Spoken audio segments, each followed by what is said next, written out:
quelque chose de très très alarmant. Si alarmant que c'est une nouvelle aussi importante que la bonne nouvelle. Et ceci vient aussi des publications qui viennent juste de sortir. Donc, revenons à ce schéma ici. Et je vous ai dit, les vaccinés, ils ont trouvé que les anticorps IgG et IgA apparaissaient immédiatement. Ensuite, ils ont attendu 2 ou 3 semaines supplémentaires et ont donné aux gens la deuxième injection. Qu'ont-ils vu? Ils ont vu les niveaux d'IgG et IgA continuer immédiatement à monter, ce qu'un boost est supposé faire. Cependant, maintenant, écoutez très attentivement, regardez ceci. Ceci est la paroi d'un vaisseau. Ceci est votre sang. Il est maintenant connu que les gènes qui sont injectés dans votre corps entrent dans la circulation sanguine. Et il est absolument certain maintenant que ces gènes entrent dans les cellules qui tapissent les parois des vaisseaux. Parce que ce sont les cellules qu'ils contactent. Maintenant, que se passe-t-il quand les cellules qui tapissent les parois des vaisseaux commencent à produire ces spikes?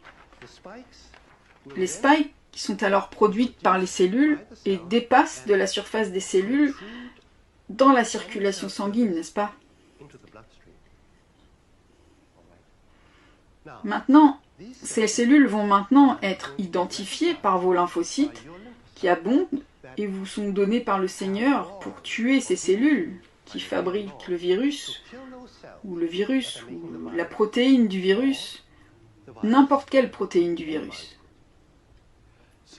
Donc, ces lymphocytes vont diriger leur attaque vers la paroi de vos vaisseaux. C'est le premier chemin vers la formation de caillots, qui, comme nous le savons, arrivent partout, dans le monde entier. Maintenant, au début, après la première vaccination, ce danger est grave et est déjà terrible en lui-même. Si vos lymphocytes tueurs essaient de vous tuer. Mais à ce moment-là, pendant les 7 à 10 premiers jours, il n'y a pas encore d'anticorps. Ce ne sont pas encore des anticorps. Cependant, après 3 ou 4 semaines, il y a des anticorps en masse partout dans votre sang.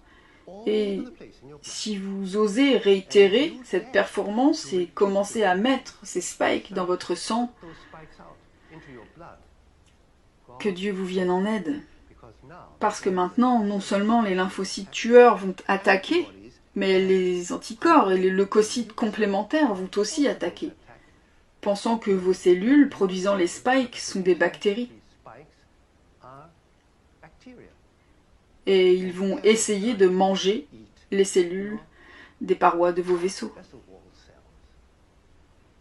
Maintenant, cette attaque de l'Air Force et de la Navy sur une seule cellule cible n'a jamais été vue avant.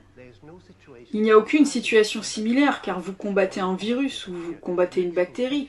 Les infections mixtes qui traversent tout le corps sont pratiquement inconnues. Donc, nous avons une situation unique qui a été créée par la vaccination, qui est dans un sens extrêmement intéressante parce que personne ne sait quelle sera l'issue. Cependant, la vision est si horrible et si affreuse, terrifiante que moi-même, je ne veux pas vraiment connaître la réponse et je ne veux pas que la réponse soit connue. Je veux que vous décidiez de ne pas prendre la deuxième dose de vaccin. Mais pas seulement la seconde dose, mais aucune dose qui ne mette votre vie en danger. C'est ce dont je suis convaincue, spécialement à cause des publications qui viennent juste de sortir. Donc, je pense que c'est la chose la plus importante que j'avais à dire aujourd'hui. Et j'espère que les gens vont s'asseoir, regarder ces études, en parler, et j'espère que mes collègues médecins et scientifiques feront la même chose et se mettront ensemble pour regarder si ceci peut avoir le moindre grain de vérité. Parce que si c'est le cas, les conséquences sont absolument sans fin. Ou bien, les conséquences sont très simples. Nous devons tout arrêter maintenant.